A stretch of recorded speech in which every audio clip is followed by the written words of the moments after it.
The cold was a constant companion, a merciless god in this forgotten expanse of the north. It lived in Alara's bones, a deep, aching chill that no fire could ever truly banish.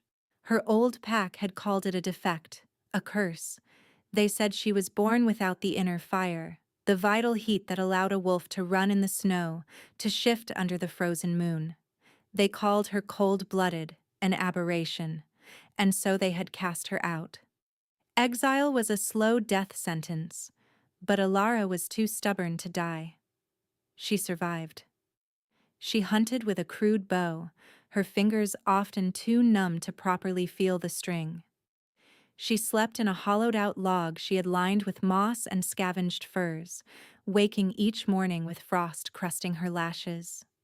Loneliness was a sharper bite than the wind, a deeper cold than the one in her marrow. It was during the deepest freeze of her third winter alone that she found him. A whimper, thin and desperate, nearly swallowed by the howling wind. She followed the sound to a shallow drift, where a small, dark shape trembled. A wolf pup. Its eyes were sealed shut, milky and sightless beneath the lids. The runt of a litter, abandoned to the mercy of the ice. The pack had left the blind runt to freeze, just as her own had left her. A bitter kinship resonated in her chest. She saw her own reflection in the shivering creature, discarded, deemed unworthy of life. Rage, cold and sharp, pierced through her resignation. She would not let the cold win. Not today. Carefully, she scooped the pup from the snow. It was little more than a handful of bone and fur, its life a flickering candle flame.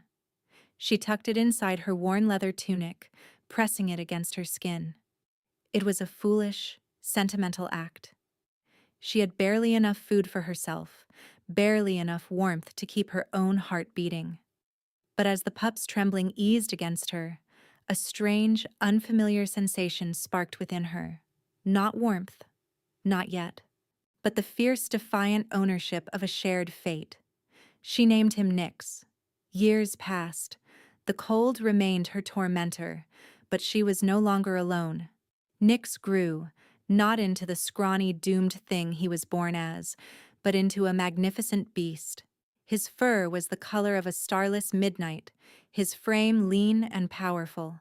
His eyes remained clouded, forever blind to the world of light and shadow, but his other senses were unnaturally sharp. He could smell a snow hare from a mile away, hear the shift of a predator's weight on the forest floor. He was her eyes, her ears, her guardian. Together they were a myth whispered by the trappers who skirted the edges of her territory. The ghost of the wastes and her shadow wolf. He was not a pet. He was her pack. They were hunting, tracking a stag deep into the unfamiliar quiet of the Whisperwood when the world changed.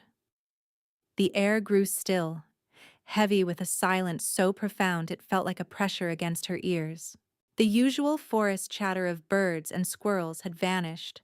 Even the wind seemed to hold its breath. Nick stopped dead, a low growl vibrating in his chest. The fur along his spine bristled. He pressed against her leg, a solid wall of protective muscle, his blind head turning, sniffing the air with a frantic intensity she had never seen before. Fear, a sensation she had learned to master, coiled in her stomach. This was not the fear of starvation or freezing. This was something ancient, something primal. They had trespassed. Shadows detached from the trees around them. They moved with a liquid grace that was utterly unnatural. Wolves, but larger than any she had ever seen. Their coats were shades of silver and gray, like living pieces of the winter twilight. Their eyes glowed with a faint predatory light. They formed a silent, closing circle, their movements coordinated, intelligent. They were not wild animals. They were soldiers. Ilara's hand went to the knife at her belt, a useless gesture. Her heart hammered against her ribs, a frantic drum against the sudden, suffocating silence.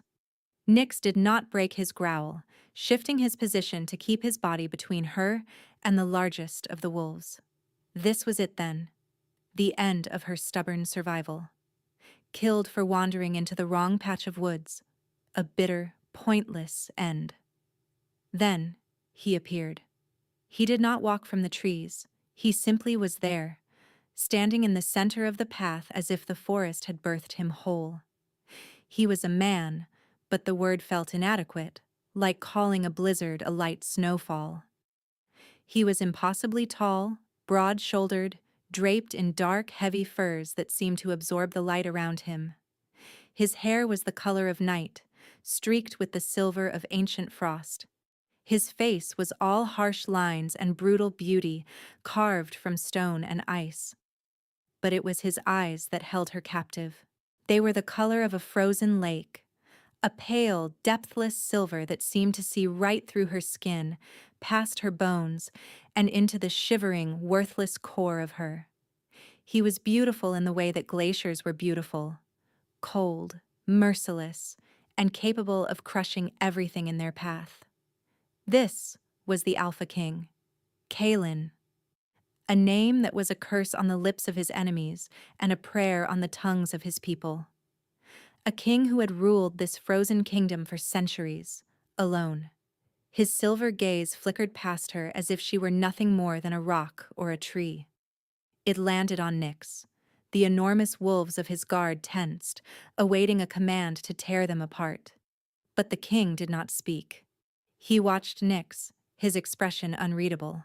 Nyx, her blind, loyal Nyx, did not back down.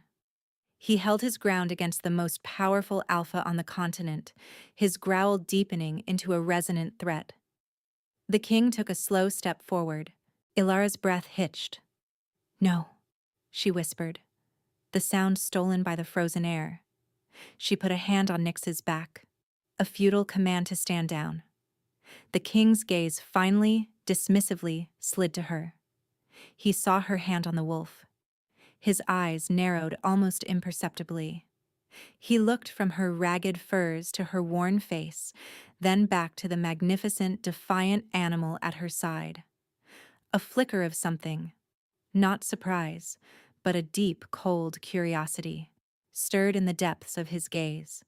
He saw a runt the world had thrown away, but he also saw the beast it had become, and the woman who had stood with it.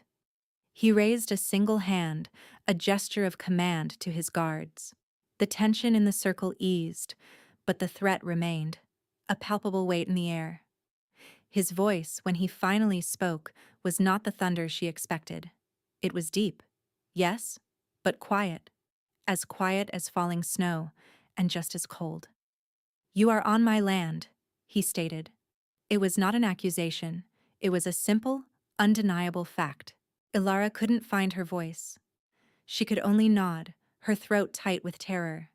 He took another step, his focus entirely on Nyx. "He is blind." "Yes," she managed, her voice a dry rasp. He was an outcast. Again, not a question, a statement. He knew. How could he possibly know? "Yes." The king knelt, a slow, deliberate movement that seemed to defy his royal stature. He was now eye level with Nyx. He extended a bare hand, palm up. The skin was pale, laced with faint blue veins like a map of frozen rivers. Nyx's growl subsided into a low rumble of suspicion.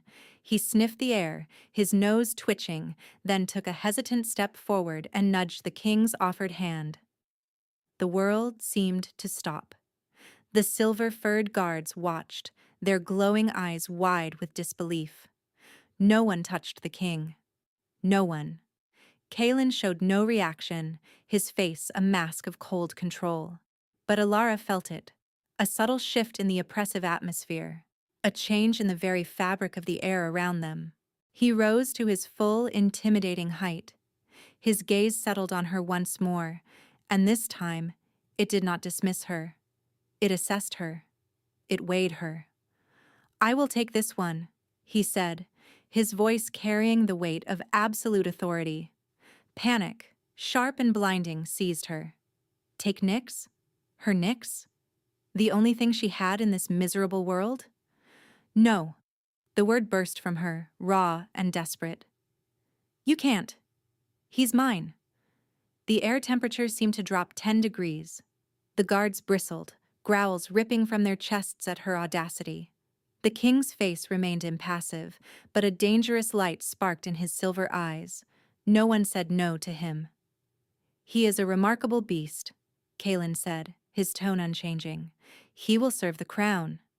He serves me, she shot back, her terror warring with a fierce, protective rage. He needs me. A ghost of a smile, so faint it was barely there, touched the king's lips. It held no warmth. Or is it you who needs him? The truth of his words hit her like a physical blow. He was right. Nyx was her strength, her courage, her reason to keep breathing. Without him, she was just the cold-blooded exile, waiting to die. Tears of helpless fury pricked her eyes. She would not let him see her cry. She lifted her chin, meeting his frozen gaze with all the defiance she possessed. "We are a pack," she said, her voice trembling but firm. "You take one, you take us both." The silence that followed was absolute. The guards stared, waiting for their king to strike her down for her insolence. Kaelin studied her, his head tilted slightly. He saw the desperation, the fear, but beneath it, he saw the same unbreakable spine he had recognized in her wolf. He saw the girl who had stared down a death sentence of ice and spit in its face. "Very well," he said, the words hanging in the frozen air. His guards shifted, their confusion palpable. He turned and began to walk away, his dark furs melting back into the shadows of the forest. "Bring them." The command was quiet, but it was law. Two of the massive wolves fell into step behind her, their presence an undeniable cage. Alara stood frozen for a moment, her mind reeling.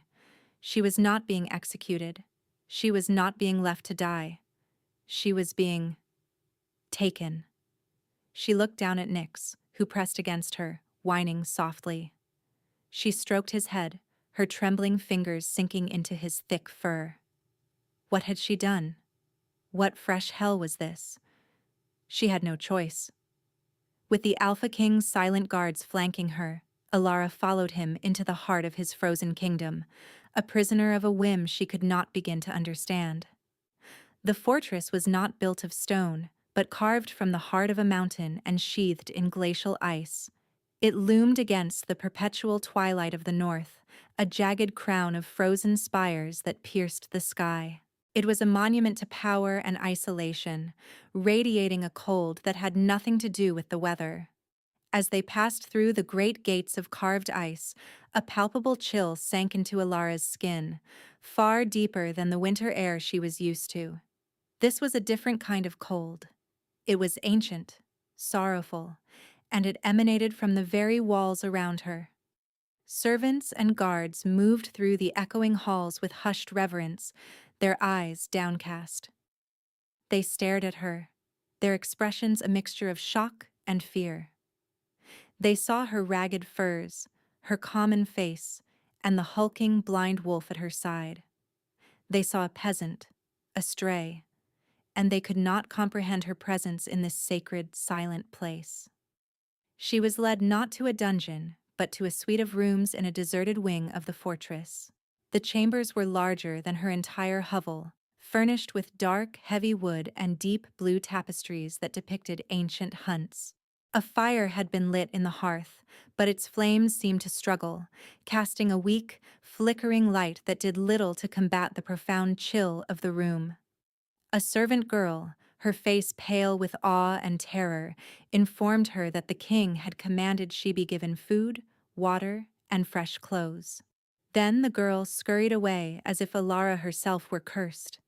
She was alone, but for Nyx, who paced the room restlessly, his claws clicking on the stone floor.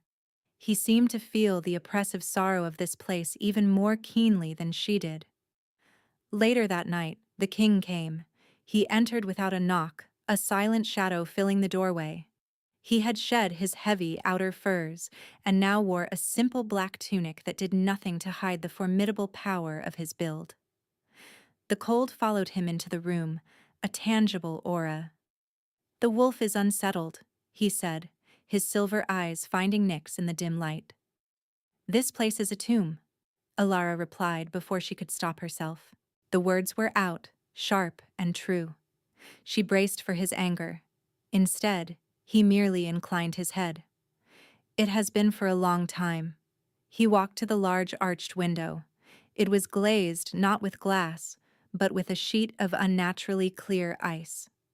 Outside, a blizzard raged, but not a single sound penetrated the fortress walls.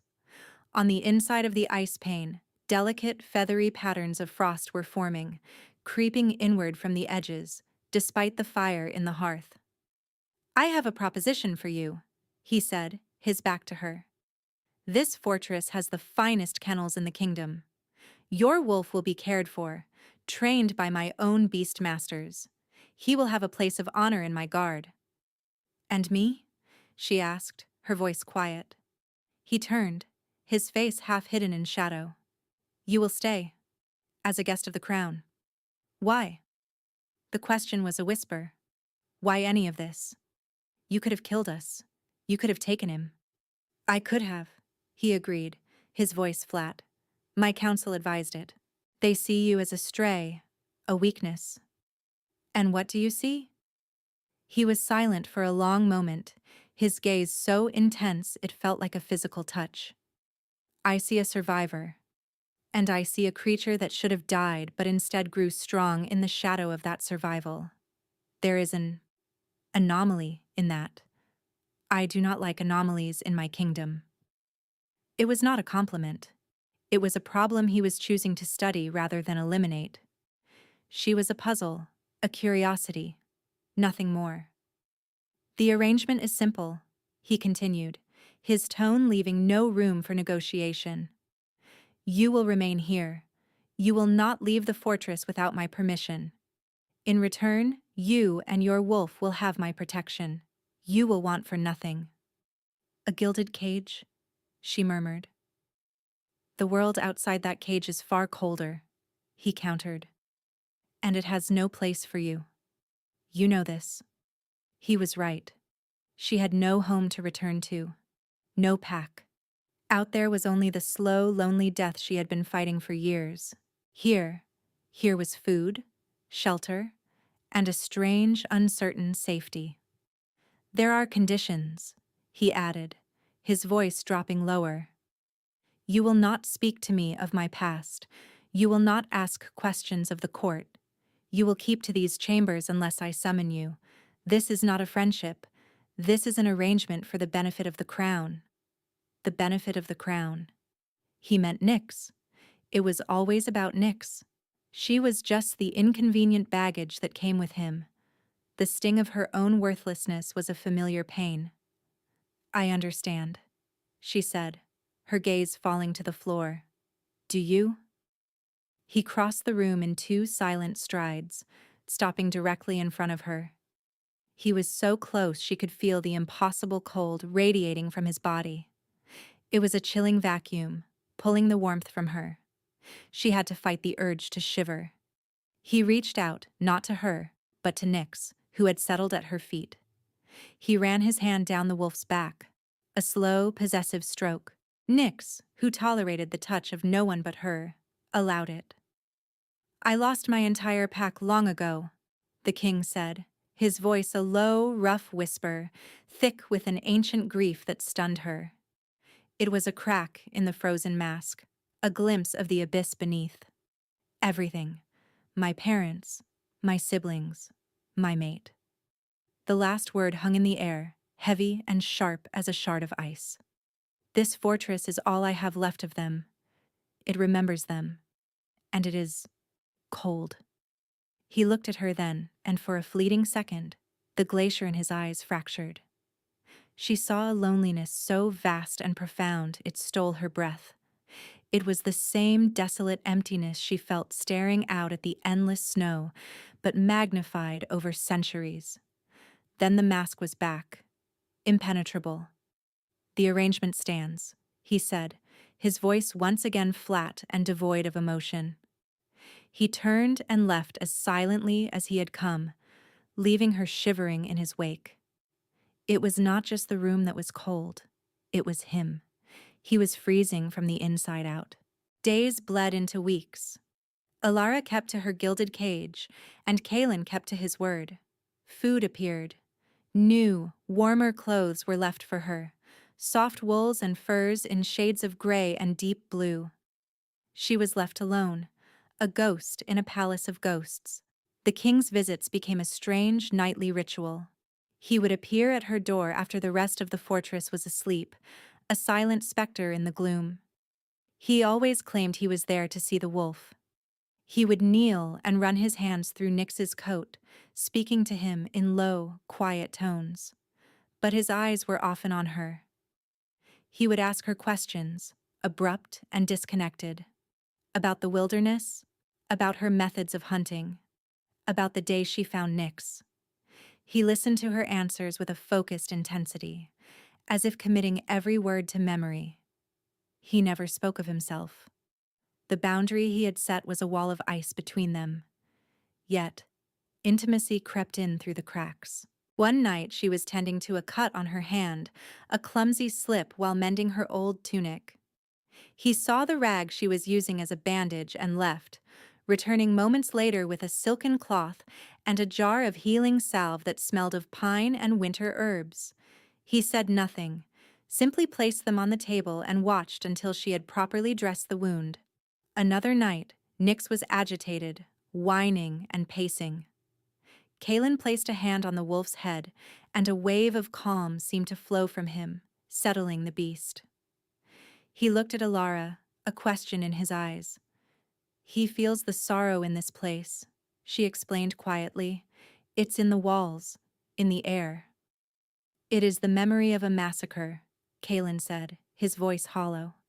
"My family was slaughtered in this hall, by the ancestors of a man who now calls himself my ally." He had broken his own rule. He had spoken of his past.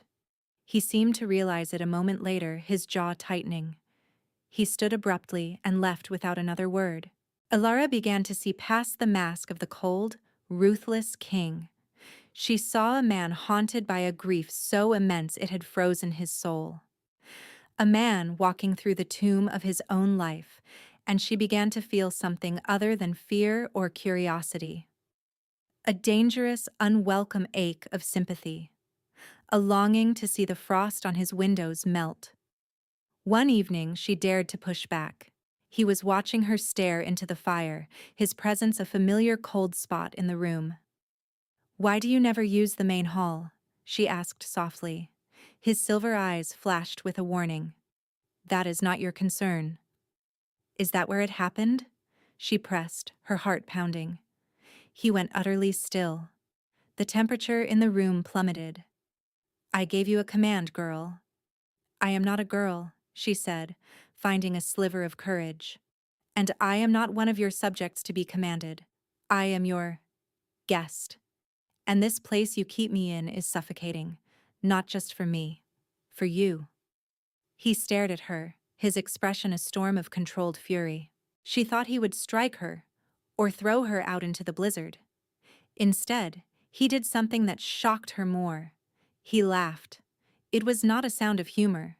It was a dry, broken sound, like ice cracking under pressure. "You have the same defiance as your wolf," he said, the sound dying in his throat. "You see a thing that can kill you, and you bare your teeth." He looked at her, and the fury in his eyes was replaced by a profound weariness. "You are right. It is suffocating." He gestured for her to follow him. Her legs felt unsteady as she rose, Nyx instantly at her side.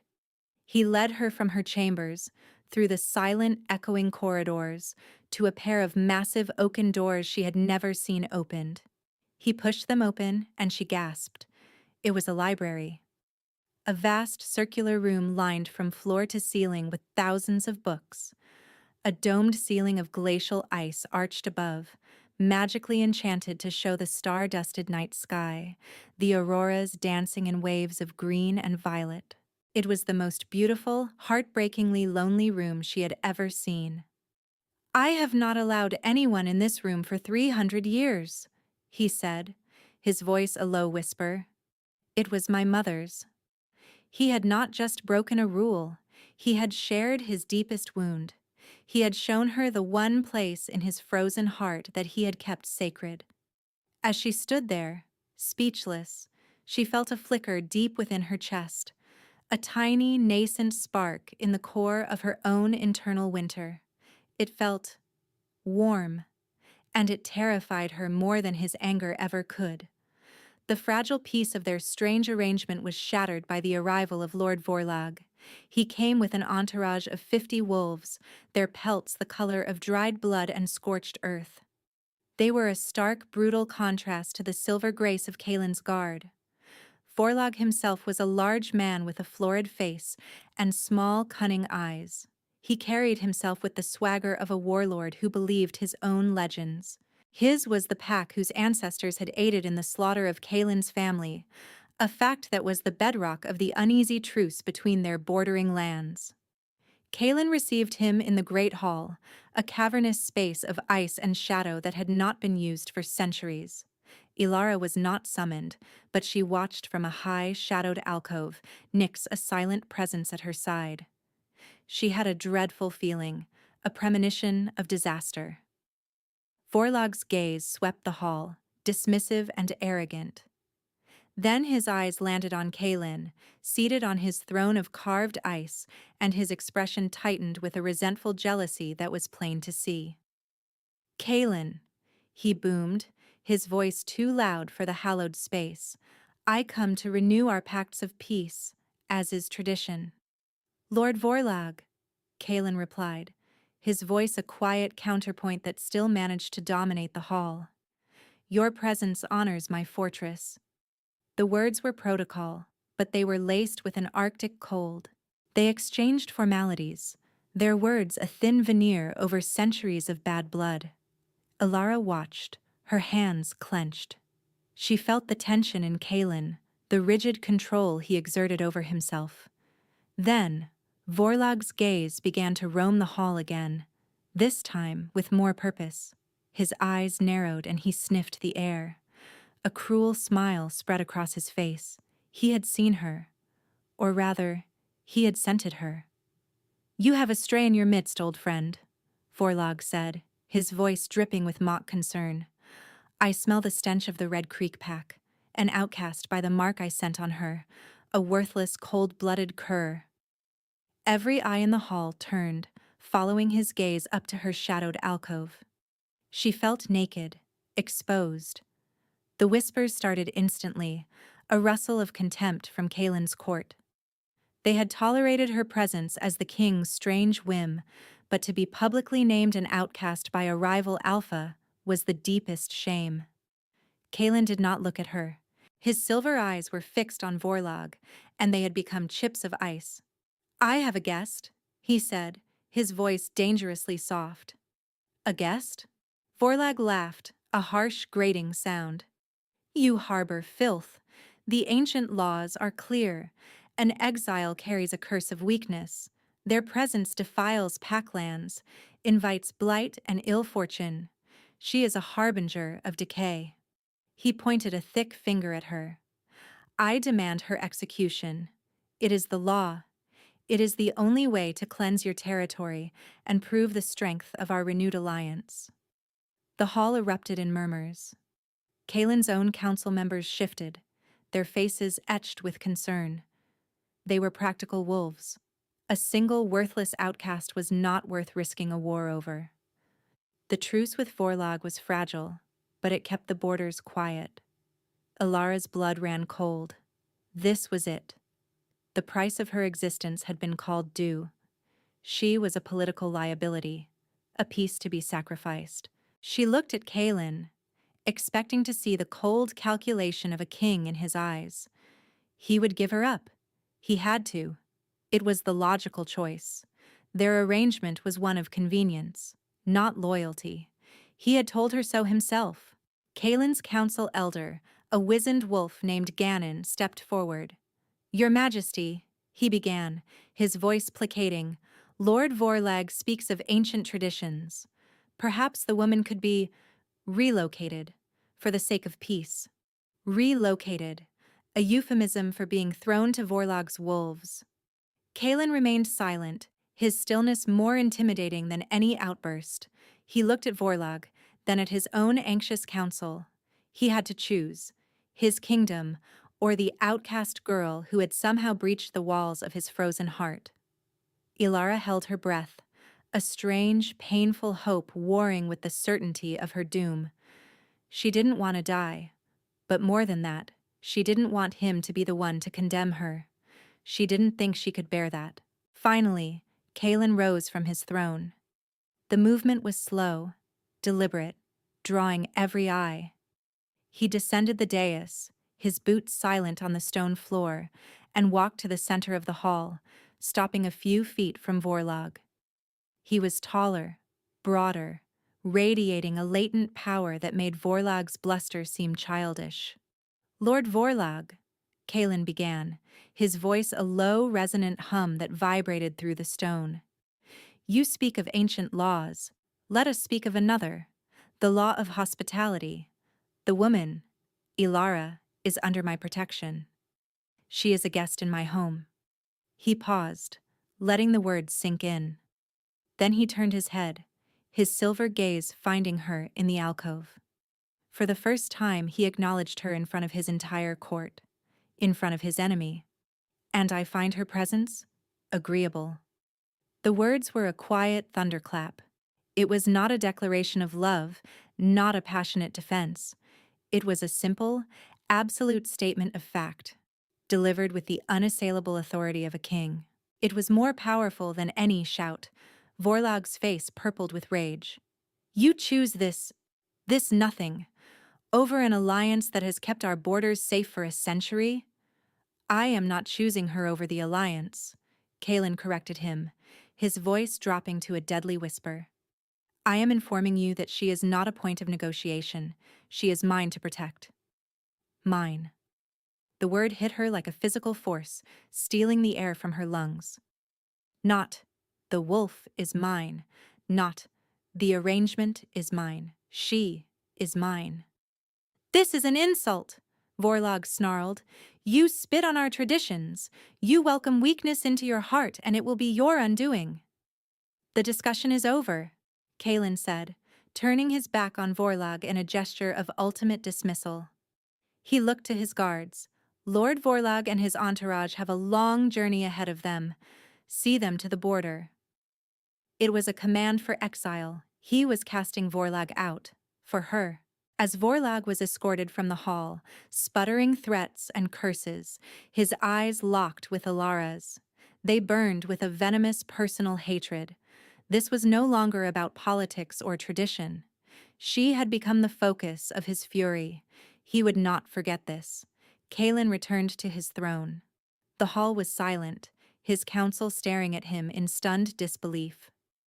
He had just risked a war for a girl who was, by all rights, worthless. He looked up at her one last time, his expression unreadable, but his silver eyes held a new light. It was the look of a man who had made a choice and would burn the world to see it through. The boundary of ice between them had not just cracked, it had shattered. And in its place, something terrifying and beautiful was beginning to grow. Vorlag's parting threat was not idle. War did not come in the form of wolves at the border. It came as a whisper of dark magic, a serpent of cold slithering through the fortress.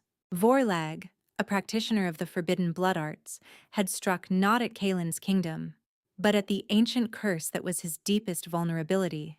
It began subtly. The frost on the window panes of Kaelin's chambers grew thicker, refusing to melt even when the hearth fires were stoked to a roar.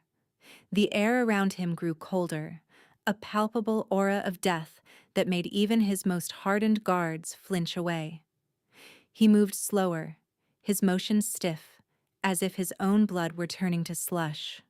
Ilara saw it, felt it. The nightly visits to her chambers stopped. She would wait, her heart a knot of anxiety, but he never came. When she saw him in the halls, his face was a mask of strained control, his skin tinged with a faint blue. The haunted look in his eyes was back, deeper and more terrifying than before. He was being consumed by his own internal winter, and it was accelerating. One evening, a cry of alarm echoed through the fortress. A guard came to her door, his face ashen. "The king," he stammered. "He's collapsed." Alara ran, her heart pounding a frantic rhythm of dread. Nyx was a black shadow at her heels. She pushed through a crowd of panicked council members and healers gathered outside Kaelin's chambers. The doors were sealed shut. Ganon the Elder blocked her path, his face a grim mixture of fear and accusation. "This is your fault," he hissed, his voice trembling with rage. "Vorlag's curse was amplified by his anger at you. You have brought this upon us. You have killed our king." "Let me see him," she pleaded, her voice breaking. "No, you will not go near him. Your weakness has poisoned him enough." He gestured to the guards. "Lock her in her chambers. She will not interfere." They seized her arms, their grips like iron. She struggled, but it was useless. They were dragging her away, back to her gilded cage, while the man who had risked everything for her was dying. Despair, absolute and suffocating, threatened to drown her. He had chosen her, and his choice had become his death sentence. Then she felt a solid weight press against the back of her knees. Nyx. He stood behind her, a low, menacing growl rumbling in his chest. It was not a sound of aggression towards the guards holding her, but a sound directed at the oaken door of Kaelin's room. He looked back at her, his blind eyes seeming to see straight into her soul. It was a question, a challenge. "Are you going to let them stop you?" Her despair burned away, replaced by a white-hot fury. "No." "Nyx," she commanded, her voice ringing with an authority she didn't know she possessed. "The door." With a roar, her wolf launched himself at the heavy wood. He was not a pet. He was a force of nature she had nurtured in the heart of the blizzard. The thick oak shuddered under the impact. He hit it again, and again, the sound of splintering wood echoing the frantic beating of her heart. The guards holding her were so stunned by the ferocity of the attack that their grips loosened. She wrenched herself free. The door crashed inward. She burst into the room and stopped, her breath catching in a sob. The chamber was an ice cave. Thick, crystalline frost coated every surface, climbing the walls, encasing the furniture in a tomb of white. And in the center of the room, on the great bed, lay Kaelin. He was barely recognizable. His skin was pale blue, his lips the color of a deep bruise. A rime of frost covered his hair, his clothes, his still form. His chest rose and fell in shallow, stuttering breaths. He was encased in ice, a living man being frozen solid from the inside out. The king of the north was finally being claimed by the cold he had commanded for so long. The healers stood by, helpless, their faces masks of horror. "His heart. It's freezing," one whispered. "The magic is too strong. Nothing can stop it." Ganon and the guards rushed in behind her. "Get her out of here," the elder roared. They reached for her again, but this time Alara did not struggle. She simply walked forward, her focus entirely on the dying king. "He will not die," she whispered. The words a prayer, a vow. She reached his bedside, ignoring the hands that clawed at her shoulders, trying to drag her back. She looked down at his face, at the lines of pain etched around his frozen eyes. She saw the man who had shown her his mother's library, the man who had called her mine in front of the world. She would not let him go. She placed her hands on his chest. The cold was a physical agony. It was not the familiar chill of the wind or the snow. It was a dead, devouring cold that burned her skin like acid. It sought to leach the very life from her, to freeze her alongside him. The guards cried out, pulling harder, but she held fast, her grip unbreakable. "Let him go, girl! It will kill you too," Gannon shouted. But she couldn't let go. She closed her eyes, pouring every ounce of her will, her desperation, her stubborn refusal to be beaten, into her hands. She thought of the long, lonely years in the wilderness. She thought of the pack that cast her out for being cold-blooded, for lacking the inner fire. They were wrong. She had felt it before, that tiny flicker of warmth when he showed her the library. It was there, deep inside her, a spark she had never known how to use, a fire she could never summon for herself, because it was not for her. She reached for it now, not with her mind, but with her heart. She focused on Kalen, on the faint, faltering beat of his heart beneath her palms. She poured her burgeoning love for this impossible, frozen king into that connection. All the unspoken gratitude, the fierce protectiveness, the terrifying hope. "Live," she commanded the universe. "Live for me." The spark caught. A flicker became a smoldering ember. The ember became a flame. Fire erupted from her hands. It was not a fire of destruction. It was a torrent of pure golden light, a wave of life-giving heat. It did not burn his skin. It flowed into him. The ice encasing his body hissed, melting away not into water, but into harmless vapor. The crystalline frost on the walls receded, vanishing as if it had never been. The room, once an ice cave, was flooded with a warm, brilliant radiance that emanated from her. The guards holding her stumbled back, shielding their eyes, their faces filled with terror and awe. What is this sorcery?" Gannon whispered, his voice trembling. This was no sorcery. This was her. This was the fire they said she never had. It wasn't a wolf's inner warmth for shifting. It was something older, something more primal, the power of a sun in a world of ice. Her defect was never a defect at all. It was a gift, sealed away, waiting for a reason to break free. And he was the reason. The golden light poured from her, a river of molten sun, driving the ancient cursed cold from his body. She felt the moment his heart, once faltering, gave a strong, steady beat. Then another. The blue tinge of his skin faded, replaced by the pale tone of his natural complexion. The torrent of power subsided, leaving her utterly drained, her body trembling with exhaustion. She swayed, her strength gone, and collapsed forward onto his chest, her ear resting over his now steady heart. The last thing she heard before darkness claimed her was a single, gasping breath. His breath. She woke to the feeling of a hand stroking her hair. The touch was hesitant, gentle, and impossibly, miraculously warm.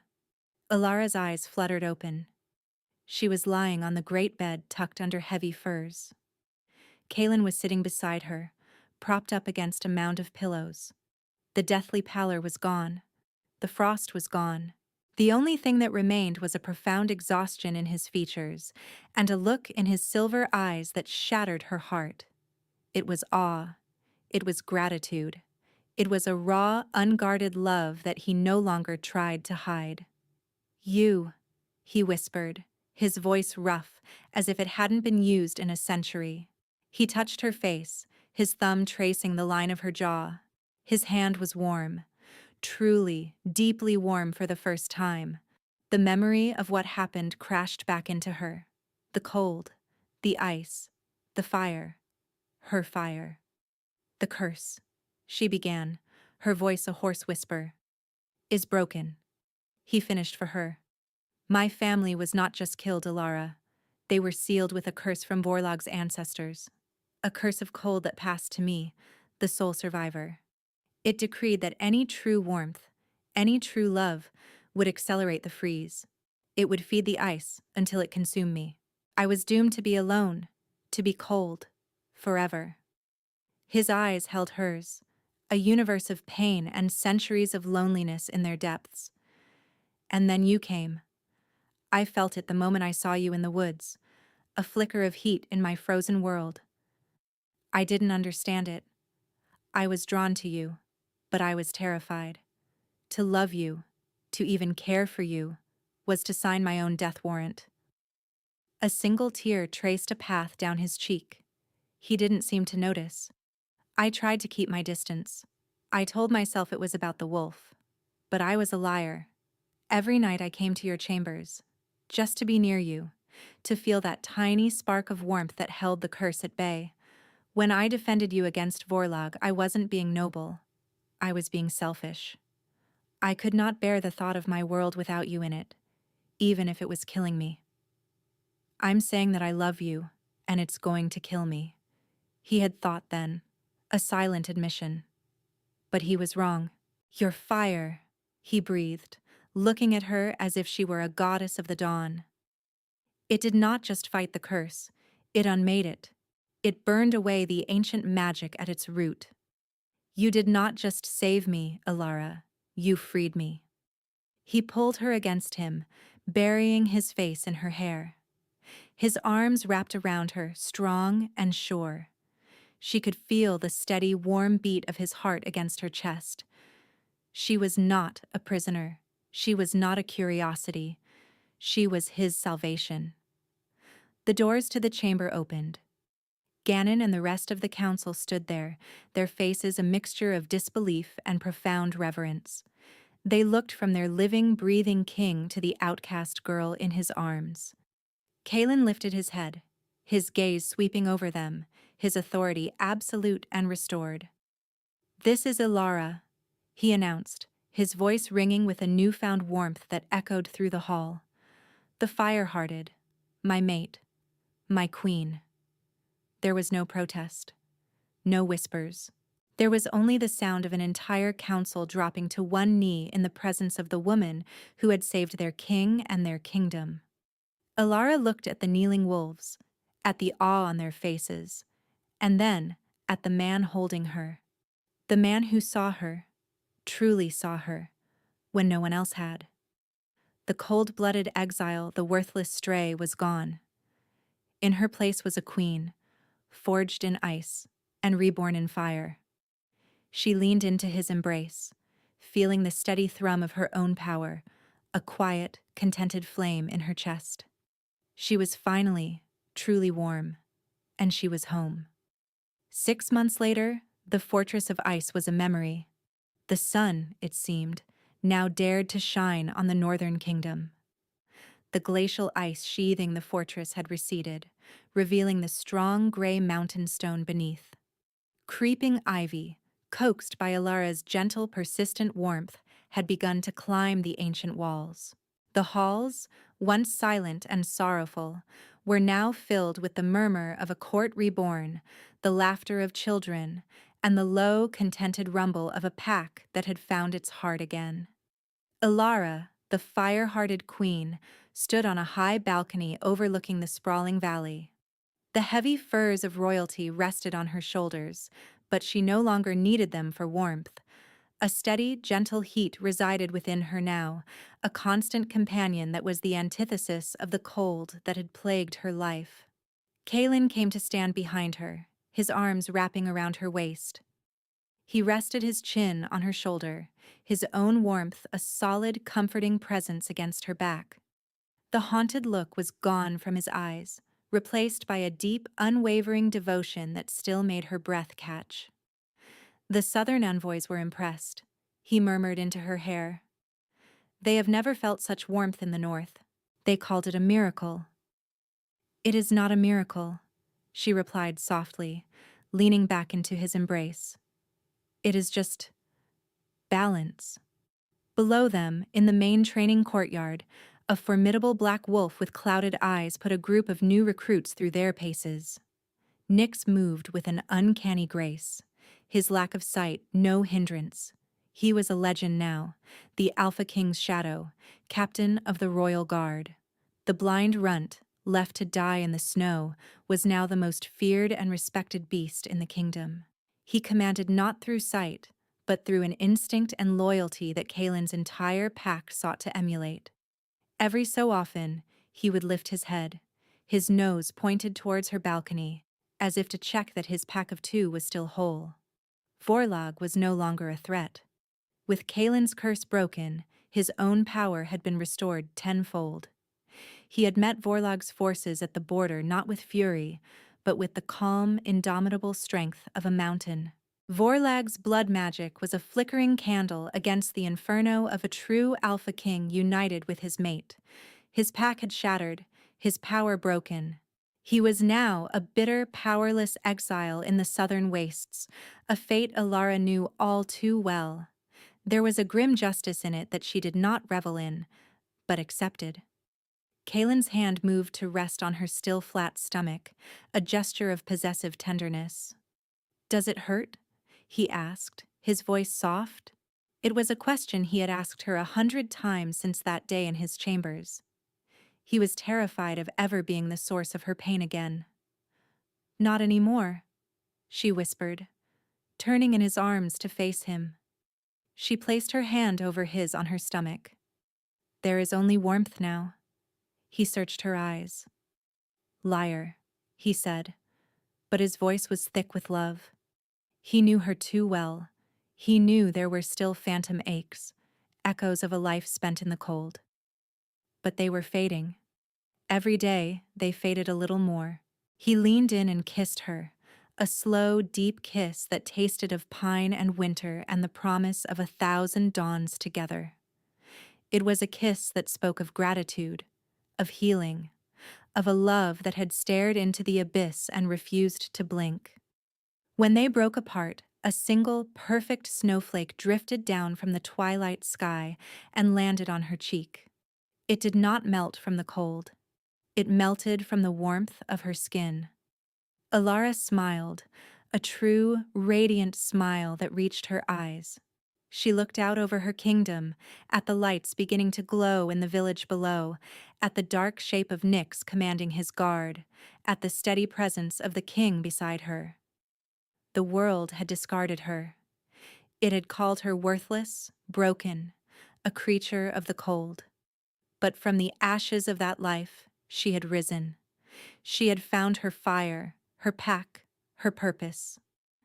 The pack had left a runt to freeze, but in saving him, she had found the strength to save a king.